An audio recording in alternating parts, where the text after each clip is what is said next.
کۆمکوژیە پاریسێک و دیدیرۆکا مرۆڤاهیەدا لە کێیەکە ڕەشێلایە 11 ساڵ سەرڕە دەرباز دەبن. ڕۆژە نەهێچلەیە ساڵە 2013 دەمەکوژنên Kurdên pêşeng Sakîne Cansız, Fidan Doğan û Leyla Şaylemez bi karê xwe radibûn li Parîsa paytexta Fransayê bi plana Mîta Türk hatin şehîd xistin. Şehîd xistina yek ji damasînerên Tevgera Azadiya Kurdistan, Sakîne Cansız û hevreyên wê li Kurdistan û cîhanê deng veda. برگ شهیدک گلکی مناضل بو او هبالي خو گلکی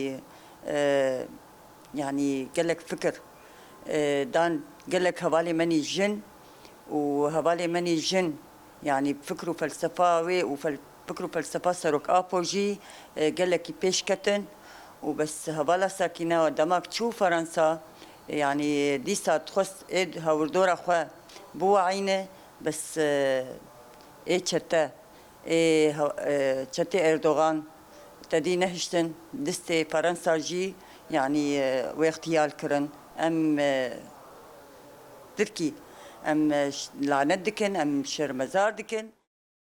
Tevî ku 11 salin gelê Kurd ji bo cîbcîkirina dad û edaletê serî li dadgehên Fransayê didin, lê daxwazên wan bêbersiv dimînin. Sakire temsîla PKK dikir. Temsîla ji destpêkê pê re bû ji ber ku pir di zindanê mabû temsîla wan dikirin. û heva Leyla Şelemez war Fidan jî ji xwe hevrê kar dikirin wê derê. Ew qetlama got çêbû li ber çavê dinyayê giştî çêbû. Li ber çavê rayedarên Fransî çêbûn. Ji xwe yani yêgo bin qaş û yêgo girtin jî alesas ji bo ew girtin ew jî piştî demekî hatin berdan. Ev ittifaqekî û istixbaratî navbêna Tirkî û Frezî de bû.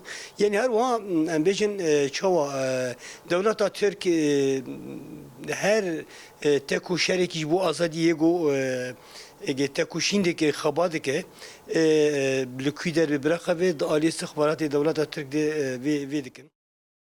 Di 23 Kanûna 2022 de jî bi heman awayî komkujiyek li dijî pêşengên Tevgera Azadiyê pêk hat. Gelê Kurd dibêjin bêdengiya hikûmeta Fransayê rê li pêşiya komkujiyên mezin ter vedike.